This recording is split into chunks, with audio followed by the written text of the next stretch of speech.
আরে এতগুলো আচারের বয়ান, কি কি আচার বানিয়েছো? এটা হলো মিষ্টি আমের ঝুরি ভাজা আম। আমের আবার ঝুরি ভাজা?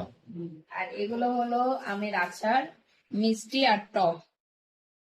এটা হলো একদম মিষ্টি, আর এটা হলো একদম টক। অনেক ভালো হয়েছে আচারগুলো, বুঝাতে পারবো না, না খেলেই বোঝা যাবে। এটো করে করে খেয়ে নিচ্ছ? কিছুটা দিব না। অনেক ভালো হয়েছে, একটু রোদে দিলাম। এগুলো একদম সারা বছরের জন্য কিচ্ছু হবে না, নর্মাল ফ্রিজে রেখে দিলে।